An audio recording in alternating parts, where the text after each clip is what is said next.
माँ काली, वो देवी जिनका नाम लेते ही रोंगटे खड़े हो जाते हैं, जिनका स्वरूप देखकर एक ओर भय जागता है तो दूसरी ओर वही स्वरूप मोक्ष का द्वार खोल देता है।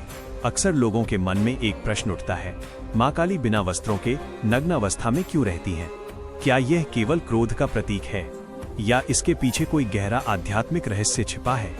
सच ये है कि माँ काली का नग्न स्वरूप किसी भी प्रकार से कामुक या सांसारिक नहीं है, बल्कि ये संसार से पूर्ण वैराग्य का सबसे ऊंचा प्रतीक है।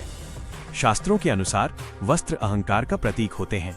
जब मनुष्य वस्त्र धारण करता है तो वह अपने शरीर, अपनी पहचान और अपने मैं को ढकता है, लेकिन माँ काली वे उस अवस्था में हैं जहाँ अहंकार का नामो निशान तक नहीं बचा।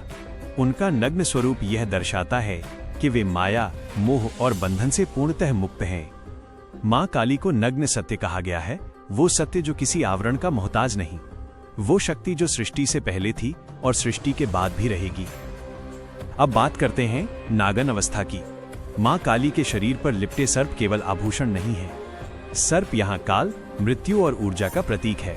जिस तरह सर्प अपनी कैंचुल उतार देता है, उसी तरह माँ काली हमें ये सिखाती हैं कि जीवन में पुराने अहं, डर और अज्ञान को त्याग देना ही वास्तविक मुक्ति है। सर्प कुंडलिनी शक्ति का भी प्रतीक है, वो ऊर्जा जो मनुष्य के भीतर सुप्त पड़ी रहती है। माँ काली उस जागृत कुंडलिनी का स्वरूप है जो अज्ञान का नाश कर चेतना को परम सत्य तक ले जाती है। माँ काली के चरणों में पड़े भगवान शिव भी यही संकेत देते हैं कि जब शक्ति जागृत होती है तो स्वयं शिव भी शांत होकर उसे स्वीकार करते हैं। ये दिखाता है कि सृष्टि की हर गति शक्ति से ही चलती है।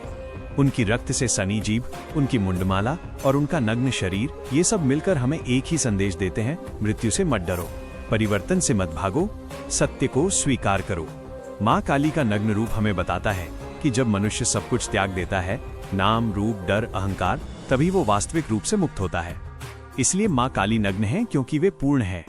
उन्हें किसी आवरण की आवश्यकता नहीं। वे स्वयं ब्रह्म हैं, वे स्वयं काल हैं और वे स्वयं मोक्ष हैं। अगर आपको माँ काली का ये रहस्यमय स्वरूप समझ आया हो तो इस वीडियो को शेयर कीजिए, क्योंकि माँ काली को समझना केवल देखना नहीं बल्कि अंतर्मन में उतरना होता है। काल भी जिनसे डरता है वही माँ काली।